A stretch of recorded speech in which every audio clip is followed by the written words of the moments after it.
Hello police.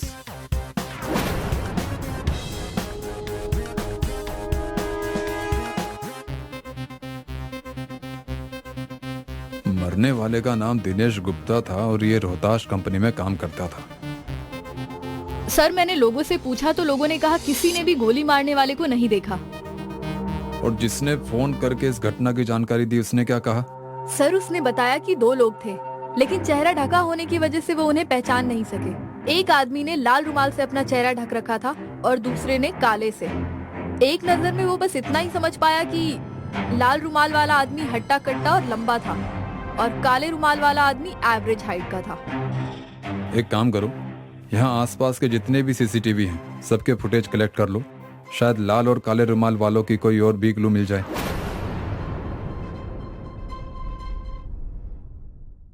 Rajesh ji, आपको तो पता ही होगा कि दिनेश का कत्ल हो गया है। यस सर, वो हमारी ही कंपनी का कलेक्शन एजेंट था। क्या दिनेश का किसी से कोई विवाद था? ऑफिस में तो किसी से नहीं था, बाकी सर हमारे काम में कलेक्शन को लेकर कुछ ना कुछ तो लगा ही रहता है।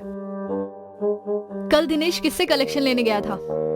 सॉरी मैम, ये पता नहीं है। पता नहीं है से क्या मतलब आपका? मैम, कलेक्शन एजेंट्स के पास रिकवरी की एक लिस्ट होती है। उस लिस्ट के हिसाब से जो उसे सबसे ज्यादा कंफर्टेबल लोकेशन लगती है वो वहां चला जाता है, जिसकी इन्फॉर्मेशन हमें क्लोजिंग इन्फॉर्मेशन में ही मिलती है। अनफॉर्चुनेटली दिनेश की क्लोजिंग इन्फॉर्मेशन आने से पहले ही उसके साथ मिस हैपनिंग हो गई, इसलिए हमें नहीं पता कि वो कहाँ कहाँ गया था कल। लिस्ट कहाँ है?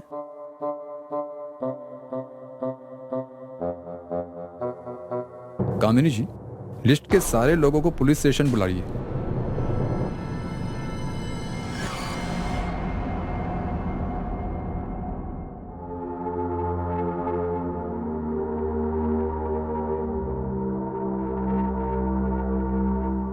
आप सब जा सकते हैं। सर ये तो शॉकिंग है। दिनेश ने मरने से पहले सक्सेना, गुप्ता और शर्मा से 3 लाख का कलेक्शन किया था। इसका मतलब यू आर राइट कामिनी जी, ये कत्ल पैसों के लिए ही हुआ है।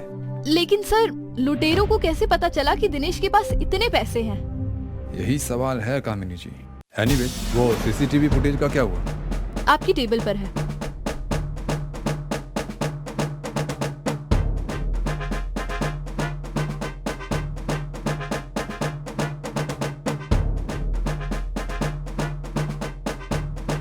सर वारदात के बाद दोनों साथ में भागे थे, लेकिन आगे जाकर एक आदमी तो गायब ही हो गया। किसी भी फुटेज में नहीं दिख रहा है। तो क्या हुआ कामिनी जी? दूसरा तो दिख गया। ये देखो, लाल रुमाल, हट्टा कट्टा, लंबा आदमी, ई रिक्शा पर। हाँ सर, ये तो वही है। अब जल्द ही ये हमारे शिकंजे में होगा कामिनी जी।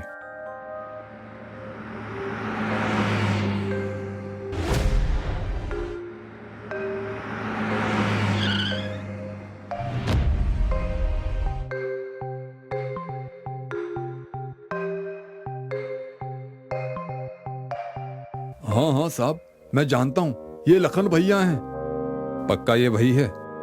हाँ हाँ साहब, ये जिस कंपनी में काम करते हैं वहां तक मैं इन्हें रोज छोड़ता हूँ। कंपनी कहाँ है?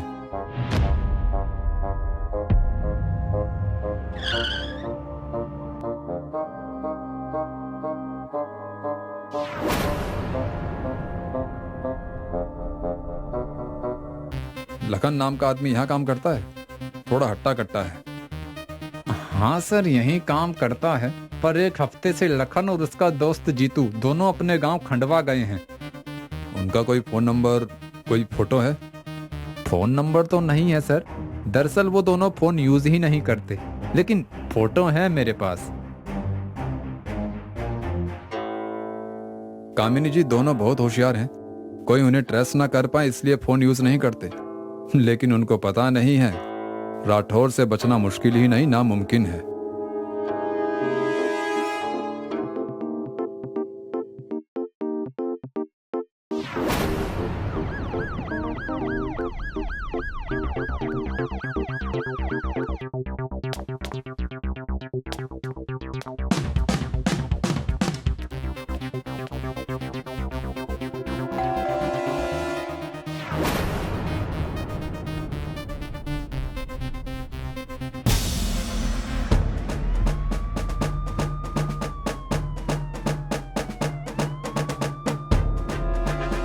सर लखन जी तो अगर गांव नहीं आए तो दोनों गए कहाँ? बरसात के मौसम में तन्हाई के आलम। माफ करना साहब। सलाम साहब, मैं रघु साहब। सब मैंने पी नहीं है। वो तो मेरे दोस्त लखन और जीतू बड़े शहर से आए तो थोड़ी पी ली, कसम से साहब। लखन और जीतू? हाँ साहब, लखन और जीतू मेरे यार, जाने जिगर, दुखों के साथी, मेरे हम प्याले, मेरे हम प्याले। अरे वाह, ऐसा है तो हमें भी मिलवा दो उनसे, 2 घूंट हम भी मार लें आपके प्याले ख्यालों के साथ। साहब बेबड़ों का तो एक ही ठिकाना, 24 घंटों में जब मौका मिले लगा दो ठेके का निशाना। वही मिलेंगे साहब। और ये वही जगह कहाँ है रघु जी? कितना मीठा बोलती है आप। सुनिए, ये लखन और जीतू जब भी शहर से कमाकर लौटते हैं तो अपने गांव के घर में घुसने से पहले 15-20 दिन अंग्रेजी शराब के ठेके पर ही दिखते हैं। जब ठेके पर नहीं होते तो जाने कहाँ मौज करते हैं, किसी को कुछ नहीं पता। तो ये ठेका कहाँ मिलेगा? इसी रोड पर सीधा 3 किलोमीटर आगे जाइए साहब, मिल जाएगा। ओके, थैंक यू रघु जी। साहब बुरा ना माने तो उन्हें एक हाफ और चकना पैक करके लाने के लिए कह देना। ठीक है, बोल दूंगा रघु जी। आप कितने अच्छे वाले साहब हैं। जय साहब, बरसात के मौसम में तन्हाई के आलम में। जिंदगी हो तो ऐसी, एकदम मस्त, नो टेंशन। क्यों कामिनी जी? Yes sir. तो चलिए, अंग्रेजी शराब का ठेका इंतजार कर रहा है हमारा।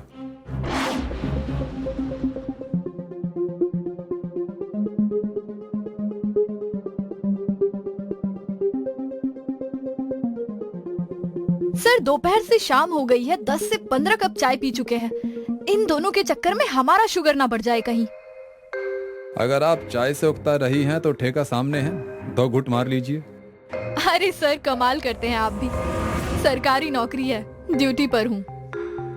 ठीक है, तो ड्यूटी के बाद ले लीजिए। आपकी जानकारी के लिए बता दूं सर, मैं शराब नहीं पीती। पीती नहीं हो तो जीती कैसे हो?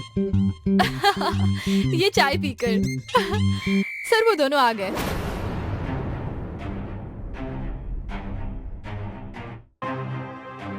कौन है बे? बे नहीं बाप, इंस्पेक्टर राठौड़।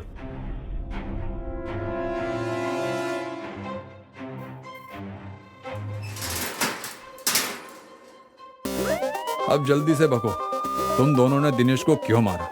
किसके कहने पर मारा, बोलो। हमने उसे किसी के कहने पर नहीं मारा साहब। उसकी किस्मत खराब थी जो उस दिन वो हमारे हाथ लग गया। हम तो उससे बस उसका बैग छीनना चाहते थे, पर बहुत दम था उसमें। वो हम पर भारी पड़ने लगा तो गोली चल गई। तुमने चंद पैसों के लिए बिना किसी हिचक के एक मासूम की जिंदगी छीन ली। अब तुम्हारे इस अपराध की सजा तुम्हारी जिंदगी छीनेगी तुम दोनों से। फांसी होगी तुम दोनों को, फांसी।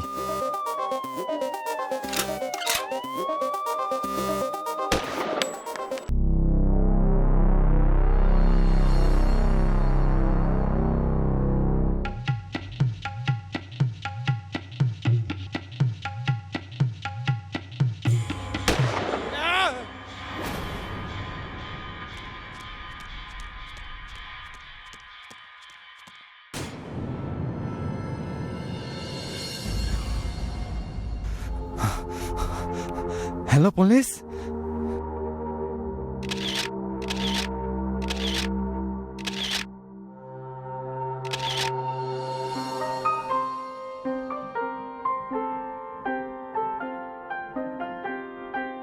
Sir, security guard Santosh Mahato ने मृतक राजेश को सबसे पहले देखा था। वो गोली चलने की आवाज सुनकर अंदर आया था। राजेश एक प्रोफेशनल डांसर था और यहाँ अकेले ही डांस प्रैक्टिस कर रहा था। किसी और के आने जाने की कोई एंट्री नहीं है सर। इंटरेस्टिंग।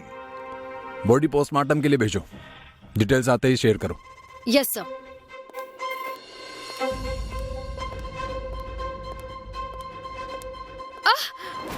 सांप?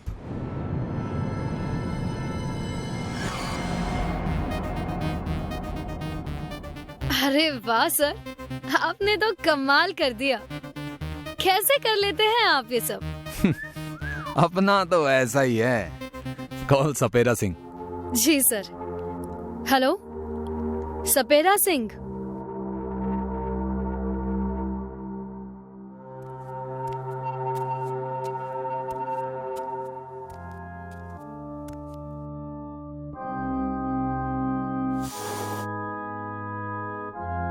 सर आप ऐसे सांप मत पकड़ा कीजिए, हमारे धंधे पर लात पड़ जाएगी। सर मजाक करने की आदत है। वैसे इस सांप से डरने की कोई जरूरत नहीं थी साहब। क्यों? तुम्हारे रिश्तेदार हैं इसलिए? रिश्तेदार नहीं सर, ये अपना ही बच्चा है। जहरीला नहीं है ये। तू तो यहाँ से बहुत दूर रहता है, फिर तेरा बच्चा यहाँ कैसे? और तुझे कैसे पता चला कि यही तेरा बच्चा है? सर ये जरूर इच्छाधारी सांप होगा जो अपनी इच्छा शक्ति से कहीं भी आ जा सकता है। कामिनी, कंट्रोल योरसेल्फ। Sorry sir. तुम बोलो। साहब हमें इनकी धारियों से पता चल जाता है कि ये हमारा है कि नहीं। आगे बोलो। 2 दिन पहले एक लड़की से खरीद कर ले गई थी साहब, लेकिन ये यहाँ कैसे आ गया मुझे भी नहीं पता साहब। क्या नाम है लड़की का? कोमल साहब, ये उसका नंबर है साहब। हाय मिस कोमल। कौन हो तुम लोग और अंदर कैसे आए? दरवाजे से। Good answer. Thank you sir. पर तुम दोनों को अंदर आने किसने दिया? सिक्योरिटी गार्ड ने। Again good reply. Again thank you sir. Security security. गले को इतनी टेंशन मत दीजिए मिस कोमल, जब तक हम अंदर हैं वो अंदर नहीं आएगा। मतलब? ये मेरी असिस्टेंट कामिनी और मैं इंस्पेक्टर राठौड़। कुछ पूछताछ करनी थी आपसे। राजेश वर्मा के बारे में क्या जानती हैं आप? He was my friend. कभी दोस्त था वो मेरा। क्यों? क्या हुआ? उसका मर्डर हो चुका है मिस कोमल। क्या? राजेश का मर्डर? नहीं, ये नहीं हो सकता। क्यों नहीं हो सकता? सांप तो तुमने ही छोड़ा था वहां उसे मारने के लिए, लेकिन मारा उसे गोली से। क्यों? नहीं इंस्पेक्टर, मैंने किसी को नहीं मारा। और कैसा सांप? कौन सा सांप? वही सांप जिसे तुमने सपेरा सिंह से खरीदा था। अब सीधे सीधे सब कुछ बक दो। अगर हम अपनी पर उतर आ गए तो 7 जन्मों के सारे सच बकने पड़ेंगे। राजेश और मैं एक ही डांस ग्रुप में थे। मैं उसे बहुत पसंद करती थी, शादी करना चाहती थी, लेकिन वो रश्मि से प्यार करता था। इसी बात को लेकर हम दोनों में झगड़ा हो गया और उसने हमारा ग्रुप छोड़ दिया और अकेले ही परफॉर्मेंस देने लगा। मुझे उसके इस एटीट्यूड पर बहुत गुस्सा आया था। 2 दिन बाद उसकी एक डांस परफॉर्मेंस थी।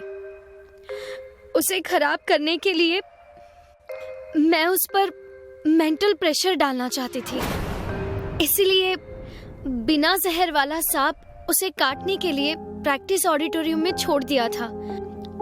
जैसे मैंने बताया, सांप जहरीला नहीं था सर, इसलिए उससे मरने का सवाल ही नहीं आता। आप चाहे तो सपेरा सिंह से पूछ सकते हैं। अगर मैं कातिल होती सर, तो मैं सपेरा सिंह को अपने फोन से कॉल क्यों करती?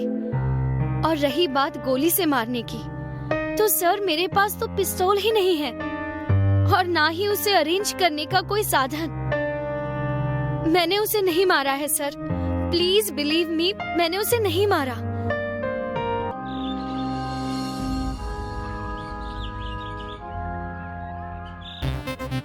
कामिनी, कोमल और राजेश का सीडीआर निकालो इमीडिएटली। जी सर।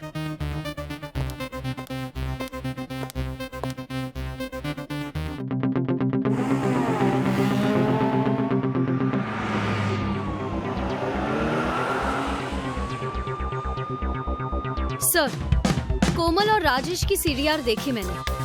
उसे देखकर पता चलता है कि दोनों के बीच काफी टाइम से बात नहीं हुई है। कोमल ने राजेश की दूसरी गर्लफ्रेंड का नाम क्या बताया था? रश्मि। पटेल नगर रहती है, house number 12/36। Good work miss Kamini. Thank you sir. तो चलें 12/36 पटेल नगर।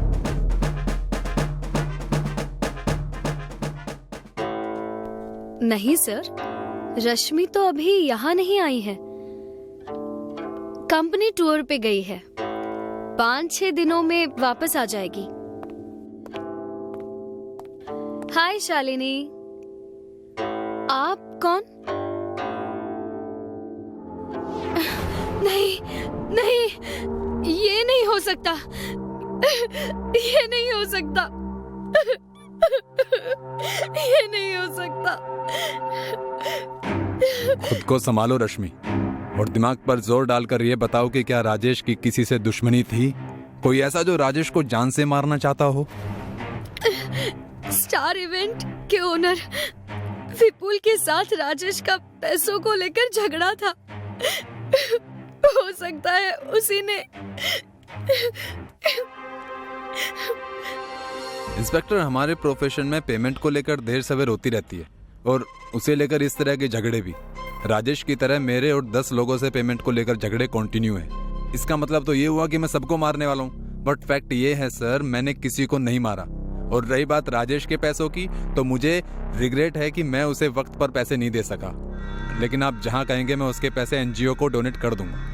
एनजीओ को पैसे देने का आपका ख्याल अच्छा है मिस्टर विपुल, डू इट। जरूरत हुई तो आपको फिर बुलाएंगे, अभी आप जा सकते हैं। सर, मुझे तो लगता है ये ब्लाइंड केस है, इसे बंद कर देना पड़ेगा। इतनी जल्दी हार नहीं मानते कामिनी।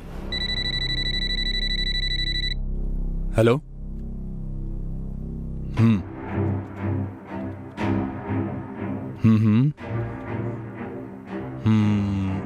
ओके। कामिनी, राजेश की मौत 9mm पिस्तौल से हुई है। पता करो कि वो बुलेट किसकी पिस्तौल से चली थी। Yes sir. दिल्ली पुलिस आपको अपने लाइसेंस और पिस्तौल को 5 दिन के लिए साउथ एक्स पुलिस स्टेशन में जमा करने की रिक्वेस्ट करती है। जिसने भी अपनी पिस्तौल सबमिट नहीं की, उसके अगेंस्ट सख्त कार्रवाई होगी। डन। इस शहर में करीब 30 लोगों के पास 9mm बोर की लाइसेंस्ड पिस्तौल है। जांच के बाद पता चला है कि जिस गोली से राजेश की मौत हुई है, वो अनिल शर्मा के पिस्तौल से चली थी। उसका घर सावित्री ऑडिटोरियम के पास में है। मैंने सीडीआर निकालने का ऑर्डर दे दिया है। Good, let's go.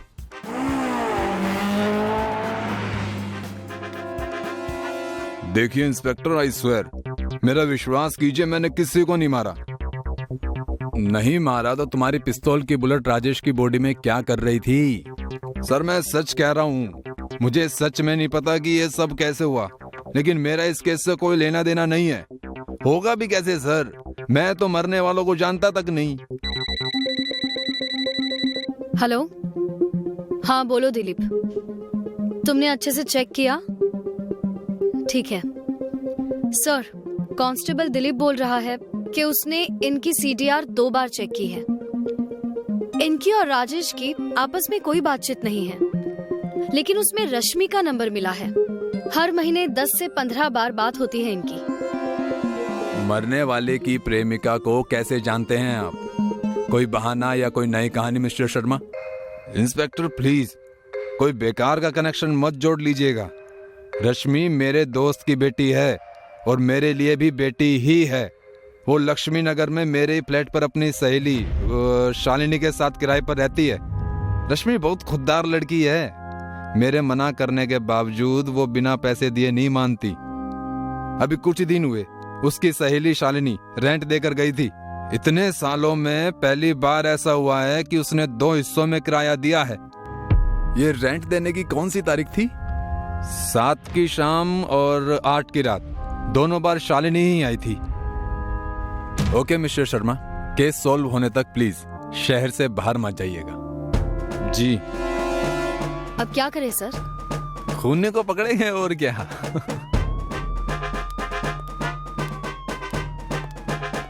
जाने से पहले सच बताने की कष्ट करेंगे मिस शालिनी।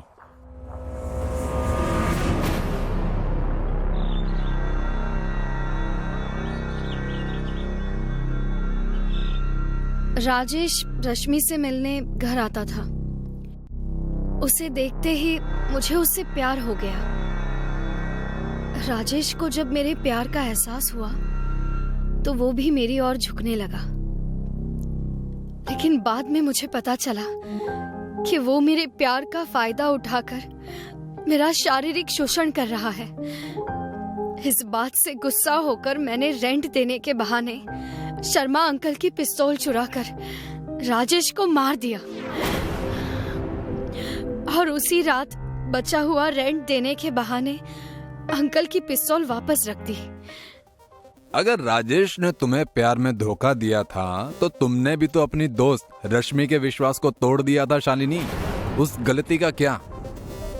खून करने के जुर्म में हम तुम्हें गिरफ्तार करते हैं। सर, आपको कैसे पता चला कि शालिनी ही कल्प्रिट है? जब शर्मा ने बताया कि रश्मि उनके दोस्त की बेटी है तो शक रश्मि और शर्मा की मिली भगत पर गया था, लेकिन जब उन्होंने बताया कि शालिनी 2 इंस्टॉलमेंट में उन्हें रेंट देकर गई है, मतलब पहले इंस्टॉलमेंट उसने 7 तारीख को दी, राजेश के मरने के 1 दिन पहले, और दूसरी 8 तारीख को राजेश के मरने के बाद, तो शक शालिनी पर शिफ्ट हो गया। बाकी सब तुम्हारे सामने है। वाह सर, कितनी आसानी से आप सब समझ लेते हैं। अपना तो ऐसा ही है।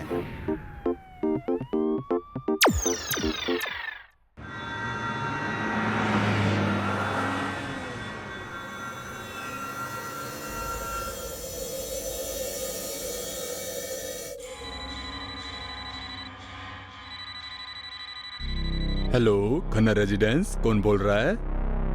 खन्ना साहब, आपके घर में किसी ने बम रखा है जो अगले 15 मिनट में फट जाएगा।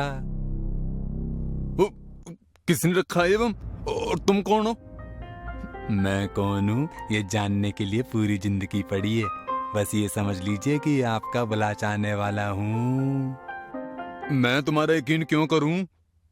नहीं करना तो मत कीजिए। 15 मिनट बाद जब बम फटेगा तो अपने आप यकीन हो जाएगा। रखता हूँ। नहीं रुको, मैं यकीन करता हूँ। अब मैं क्या करूँ? किसे बुलाऊं मैं? जल्दी से भागिए और पुलिस को लेकर आइए, वही आपकी मदद कर सकती है। ठीक है।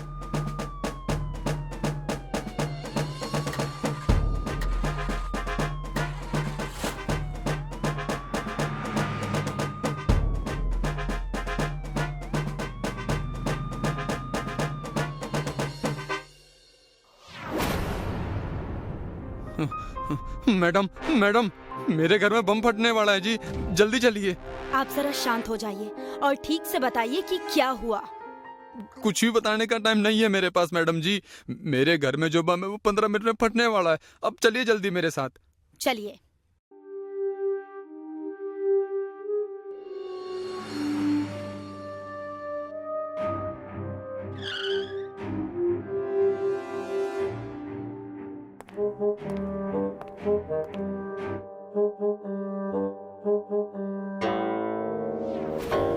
ये सब क्या है? 15 मिनट तो कब के हो चुके। यहाँ तो कुछ नहीं हुआ। सब ठीक तो है? हाँ, सब ठीक तो है। मुझे भी कुछ समझ नहीं आ रहा मैडम जी। मुझे एक फोन आया था कि तुम्हारे घर में बम है जो 15 मिनट में फटने वाला है। वो शायद एक प्रैंक कॉल था। तुम्हारी वजह से मेरा बहुत सारा टाइम वेस्ट हो गया। आगे से ऐसा कॉल आए तो ध्यान रखना। जी मैडम।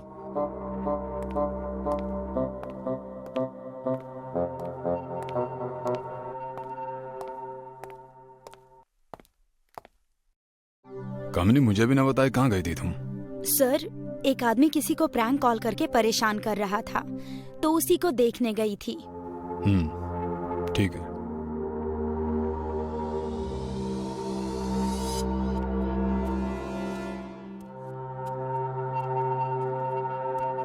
अयो, सर, मेरे घर में बम है। अब जल्दी चलिए सर।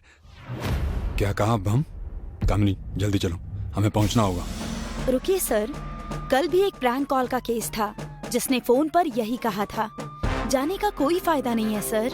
पर हम रिस्क नहीं ले सकते कामिनी, जल्दी चलो। सर, मेरे घर में किसी ने बम रखा है सर, जो 20 मिनट में फटने वाला। मुझे बचाइए सर, मुझे बचाइए। ये सब आखिर हो क्या रहा है, देखना पड़ेगा।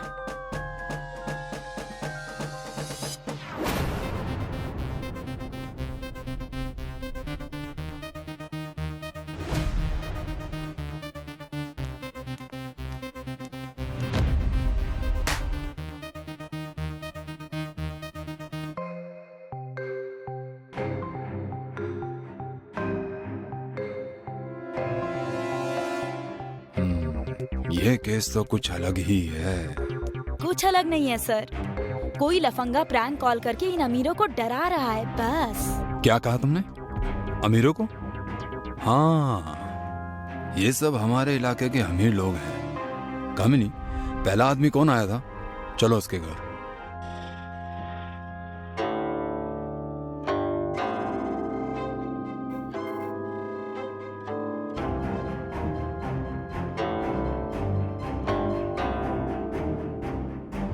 क्या बात है सर, आप इस वक्त यहाँ? तुम जब थाने आए तो तुम्हें आने में कितना समय लगा? मेरे ख्याल से 15 मिनट लगे होंगे सर जी।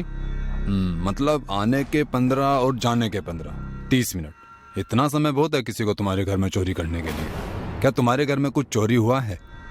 नहीं सर जी, सब पैसे गहने बिल्कुल सब सही सलामत है। सर, बाकी के 2 लोग भी हमारे थाने से दूर ही रहते हैं। इसी पैटर्न को पकड़ के चलें तो चोरी करने के लिए सबसे अच्छा मौका है था। कामिनी, उन बाकी 2 लोगों के नंबर है ना तुम्हारे पास? हाँ सर। ठीक है, उन्हें फोन करके पूछो कि उनके घर में उस प्रैंक कॉल के बाद कोई चोरी हुई है या नहीं हुई।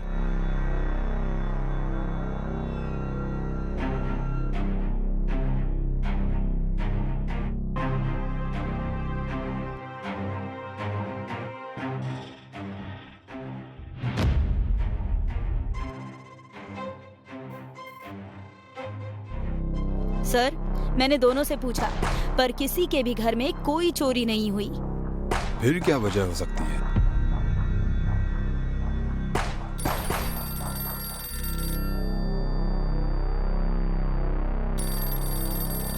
हेलो, पुलिस स्टेशन, क्या हुआ?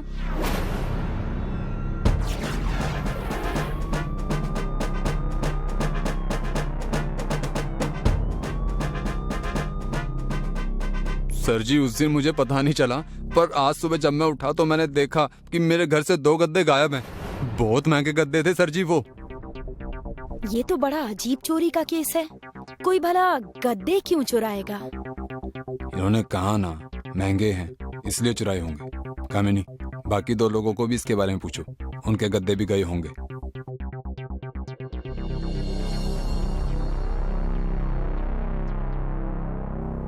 आप सही थे सर, उन्हें मेरे पूछने के बाद अभी पता चला। मतलब वो प्रैंक कॉल सिर्फ गद्दे चुराने के लिए था। नहीं कामिनी, मुझे ये इतना आसान नहीं लगता। कोई सिर्फ गद्दे चुराने के लिए इतना बड़ा प्रैंक कॉल नहीं कर सकता। इसके पीछे जरूर कोई और वजह है। नहीं सर, चोरी ही है, और क्या वजह हो सकती है? खैर जाने दीजिए, मुझे गद्दे नहीं चाहिए सर जी।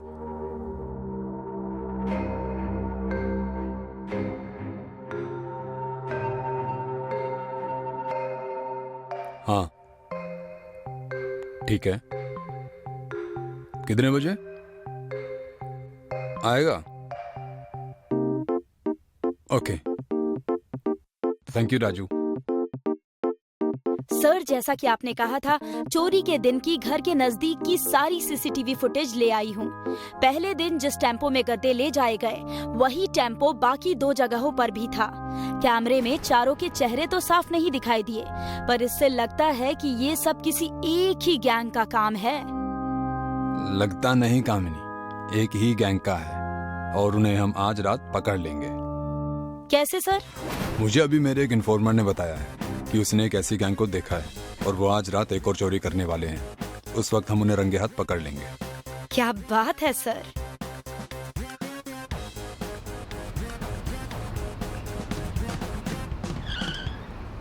रुको, हाथ ऊपर, नीचे उतरो।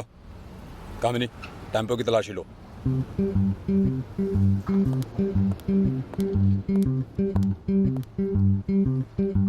क्यों भाई, चुराना ही था तो पैसे चुराते, गहने चुराते, गद्दे चुराने की क्या जरूरत आ पड़ी? जमीन पर सोते हो क्या तुम लोग? नहीं सर, हमें माफ कर दीजिए, आगे से ऐसा नहीं करेंगे। कर भी नहीं पाओगे बच्चे, राठौर के सामने खड़ा है तू।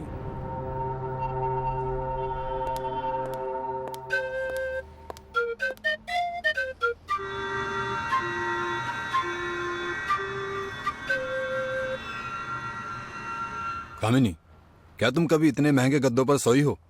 नहीं सर, हमारी सैलरी में कहाँ ये सब आता है। तो जाओ, सोकर देखो। अभी? हाँ हाँ अभी। नहीं सर, जाने दीजिए सर। चुप कर तू, वरना तुझे हमेशा के लिए सुला दूंगा।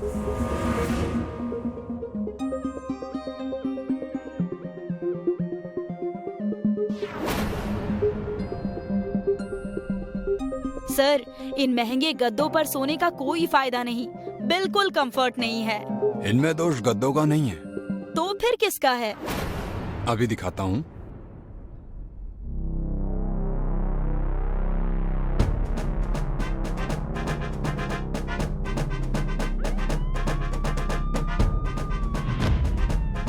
इतने सारे पैसे किसके हैं ये सब? ये सब उन अमीर जादों का ब्लैक मनी है जो उन्होंने यहाँ छिपाया था। इन दोनों के साथ साथ उन अमीरों को भी जेल में डाल दो। सर, पर आपको कैसे पता चला कि इसमें पैसे हैं? उस दिन जब वो आदमी केस बंद करने के लिए बोल रहा था, तभी मुझे उस पर शक हो गया था कि हो ना हो उन गद्दों में तो कुछ है। और अब इन गद्दों की साइज देखकर मेरा शक यकीन में बदल गया। वाह सर, आपके दिमाग का तो जवाब नहीं। अपना तो ऐसा ही है।